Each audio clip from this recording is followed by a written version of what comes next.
No one really wanted to fight Stanionis. Everyone was talking about how good he was, how tough he was.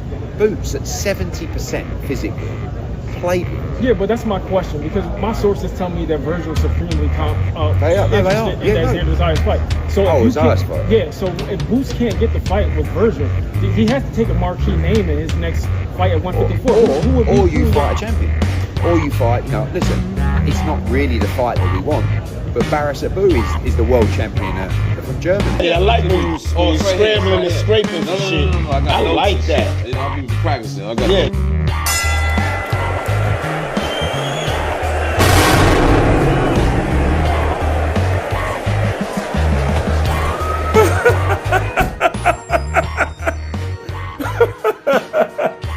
I'm gonna have to get I'm gonna have to get it to Eddie, dog. Eddie was out there scrambling and scraping for some shit, boy. Damn, bro. You know what? I damn near gotta give him props, boy. Man, Eddie was clutching them straws. Oh my God. Eddie was getting grilled in this interview, man. He was out there scrambling and scraping for some shit. I mean, damn. Oh yeah, man, we gonna get into this interview, bro. Money for a championship, we'll do it. I prefer the Mursalayev fight because everybody's gonna go, fuck yeah, like who knows boxing, right? Because he's a monster, apparently. So, but commercially, that doesn't. But what you say commercially, at the end of the day, what we're doing here is we're chasing legacy. You just said in one breath, yeah, but if Virgil fights Xander Zayas, he gets a belt and it makes it bigger. All right, well, what if Boots fights Abu or fights Mursalayev and he gets a belt and then it makes it bigger? So it's a contradiction, really. I mean, no one's ever happy. But the reality is, what we really want is we want the biggest fights and world championships. That is a complete contradiction because the biggest fights reside over there with Turki Al-Sheikh. But they needed 2 tune-up fights, according to them, to get Jaron Ennis acclimated to this weight class. So it's a direct contradiction of what they're trying to say, and also at the same time in the way that they're pursuing it. Because if you say you need to get them acclimated, but at the same time you're saying you're pursuing the biggest fights, those two don't go hand in hand. They don't coincide with each other. But like I said, the spinning and the wiggling that he's doing in this interview, I mean, is damn near something to be applauded. You know what I'm saying? It's not done very well, but just the fact that he went this all out to keep up this massive lie is very entertaining. That's it. Boots is about legacy. Thanks for the joke. Do you know what I mean? He's a guy that he understands the history of the sport and he wants to create his own legacy within the sport, right? And the way that you do that is to win championships and to be in the biggest fights in the division. So at 147, thank God, we managed to unify, right? Now we've got to win a world championship at 54, and hopefully we can not just unify, we can become undisputed. Do you feel you achieved your goals at 147? Because I knew you really wanted undisputed. I wanted more, but in the end, when I found out how difficult it was, I was pleased that we unified. Like that was a big, getting that Stanionis fight was a big coup because it made him Ring Magazine champion, lineal champion, absolute carbon #1 in the division, and it made him unified. Eddie Hearn is trying to dance around the fact that Jaron Ennis hasn't done anything by bringing up, well, if we can't get these fights, then getting these titles will help us get these fights. And if you want to make history, then everybody needs titles, and he understands how boxing works. He's saying what Jaron understands is how to scam and how to be a paper champ. It's evidently true, because what is the point of getting titles if you never fight a champion for those titles? The unification is a lie. There wasn't no unification. How could you unify? Okay? How could you unify if you are gifted a Ring Magazine belt? Okay? You are gifted and you are elevated in other areas, and you are gifted. That Ring Magazine, that fight, that's the illusion. That fight wasn't for the Ring Magazine belt. That wasn't a unification. All right. Stanionis didn't hold the Ring Magazine belt before then. So how is that a unification? Once again, what I'm saying is The point of being called a champion is to say that you have beat champions. The belt represents beating champions, and I am the champion of champs, of all of them, which makes me the champ. But if you never fight a champion to get a title, but you're talking about that you're a champion, that's straight artificial. And one of the ways that you can solidify being a champion is you have to fight another champion. And if you ain't doing that, at least fight a fucking name. That's all it is at the end of the day. At least fight a fucking name. So then you could shake off this left and right. And then, you know, those things can kind of play the background. You know what I'm saying? Whether you got it like this or whether you got it like that. He beat these type of guys. So that stuff is not going to matter. But when you hiding behind these fictitious titles and saying that that's doing something, and you keep chasing these titles and chasing these names, the truth of the matter is this. Jaron Ennis don't need titles. He needs names. What you can't bring to him from having the titles, you can bring to him from fighting names. So he just has all these empty titles with nothing behind it and try to brag about how nobody's going to fight him. You know, was I happy? I was happy, but I would have been happier if we would have got the other guys as well in the other belts. You know, I think that if he stayed at 47, I think maybe we could have made a Brian Norman fight, maybe in Saudi Arabia or something like that. Now, can you believe he just said that? Honestly, can you believe that he just said that? If they stayed at 147, he could have made a Brian Norman Jr. fight. How is that possible when you wasn't willing to pay him what he wanted to be paid? Was that the same reason to go on the 154? But now it's the reason that you ain't fight him because of timing? Man, these dudes is all over. You see what I'm talking about? These dudes is all over the place. And you know what irritates me is when you tell a lie and it has no cohesiveness to it. When it's just sloppy, you just show that you ain't put enough effort into misleading people enough that you put together something so sloppy that for somebody like me, it insults me to hear you dish this shit out and actually think I'm supposed to digest it and even fucking believe you. I know most people won't be offended, but I'd be offended by that type of shit.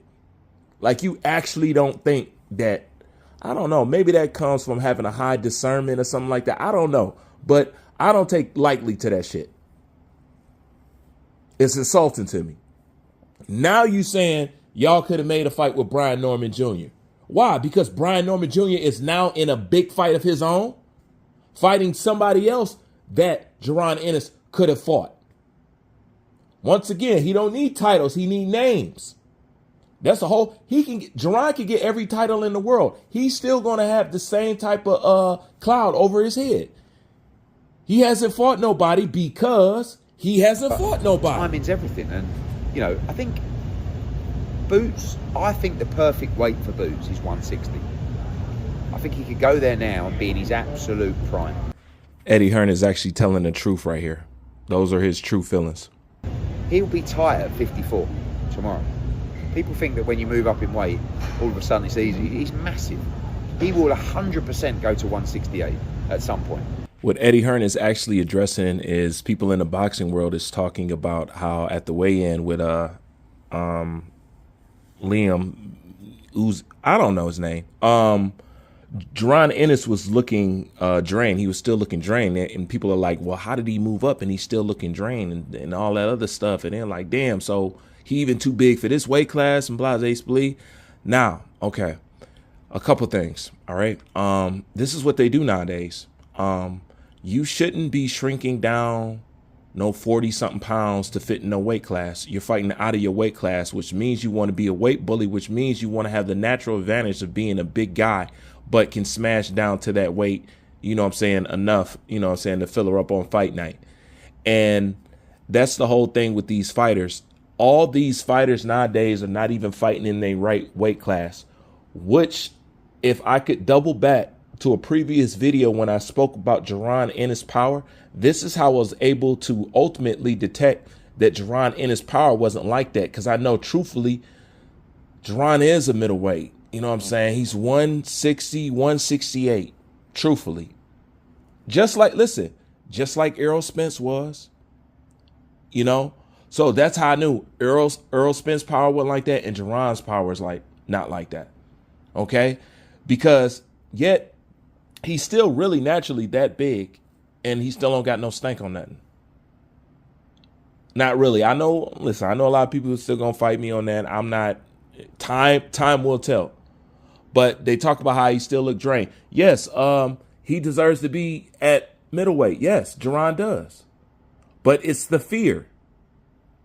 It's the fear of him, not of whoever knows whatever they know about Jerron Boots Ennis. They know all his limitations. And what we are seeing is what you cannot compute, what you cannot understand in the way of their movement. Their movement is based off of Jerron Ennis' limitations. You guys are not looking at him correctly. Okay? Because everything you see is based off his limitations. And it's so bad that the way he's moving, maybe you can't see really how limited he is because the smoke screen is so big. So right there, you've got a 4-division championship. But I don't want him just to be a 4-division champion. I want him to be undisputed in those, because I think he's the natural progressor to Terence Crawford. I think he's of the same kind of ability as Terence Crawford. You know, it's funny. The same thing they clinging to life to is the same thing that's drowning them. That comparison to Terence Crawford has been the thorn in Jerron Boots Ennis' side, and he's too blind, too jealous, and too hateful to even see it. Because of that, he brought attention and expectations to him that were way beyond his ability. And what happened was the light was able to show, and we started to see cracks in his frame. That's what we're looking at right now. So the same thing that they try to hide him up under, to build him up under, is the same thing exposing him. If Eddie Hearn don't stop bringing up Terence Bud Crawford, you want to know why? Because now we're expecting Terence Bud Crawford type of shit, and Jerron Ennis can't do it. I'll also say that not only that he can't do it, I don't think that even with the right type of training, Jerron has the ability to absorb it to be able to do it. Because evidently what I'm looking at is a person who has reached I told you, we're seeing the best. This is the best Jerron that you're ever going to see. I told you that. He's not going to get no better. How do I know he's not going to get no better? You know what the tail sign is? His record. It doesn't make sense. The compliments and the expectations of Crawford, there's no way you can compare him to Crawford, because his career, his resume thus far renders him obsolete to be compared to Crawford, because there's no way that he could catch up to be compared to Crawford, because he has 30-something soup can fights. There's no comparison to Terence Crawford at all. But you keep comparing him. Now he's in the Karen Kukashan phase mode. Now we have to see super boots. Now he has to get a knockout. I didn't say it before, but I'm saying it. Well, I'm saying it flat out now. That's what I said. He got to finish this fight in under 6 rounds. Anything else, like Charles Barkley, is uncivilized. That's a fact. Now, here comes the problem, y'all. This is stuff I've already ran through my head. The problem comes in is Boots don't got the power like y'all think he got the power. That's the thing. So when these shots are supposed to put these guys out, what happens when Boot get frustrated like he did in the Karen Kukashan fight? Then we're going to talk about he lost motivation because he need a name. Oh, and do you remember that? He lost motivation because he needed a name and stuff like that. He got all the names to motivate him and not motivated to fight him, and answer for a tune-up to put in front of the motivation. Make it make sense. 35, he lives a clean life. Do you know what I mean? I think this guy, I truly believe, I think he could be one of the all-time greats. Anybody that can tell you that with a straight face is the straight devil himself. If you ever seen him, you looking dead at him. He believes that Jerron could be one of the all-time greats. You think he believes that? Do you believe it? You believe Jerron is an all-time great? Once again, these are the slopes that take him up. to the heights, and this is where he falls because of the lack of actual ability that's so-called he's being hyped up to. I can't believe he said something like that. He believes Ron Ennis is one of the greats. If that is true and Eddie actually believes that, Eddie is one of the worst promoters that I've ever seen in my life. And I know that's the opposite of what he claims. He think he the GOAT.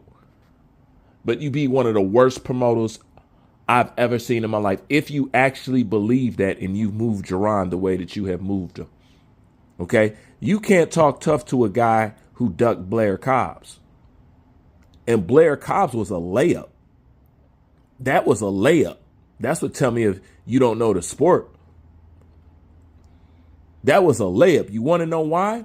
Because that was Philly on Philly, and anybody that got a mouth like that, and the fact that Jerron don't talk, and I'm going to do a video on why that is, Blair Cobbs would have did all that legwork for you. He would have hyped it up for Jerron Ennis to have a Brian Norman Jr. moment if he could perform and get a knockout or just have a performance like that. That's how big Blair's mouth is. He'd have done all, and since y'all don't want to do no promotion, I mean, that was an easy, if I was building Jerron, that's one of the first things I would have did. I was like, look, forget what everybody's saying. Forget if they call him a clown. This guy right here, he's going to do a lot of stuff. He going to be our promoter. You know what I'm saying? He going to be everything for it. He going to be our adversary. He going to be our promoter. He going to promote us. He going to promote this fight. He going to make us look good. And we're going to elevate off this shit if we can look good. It's simple shit. But you don't do that with even Blair because they're scared. And we're going to continue on why that is. Make sure that you tune in for part 2 because we're not done with this yet. It gets better. But wait, there's more.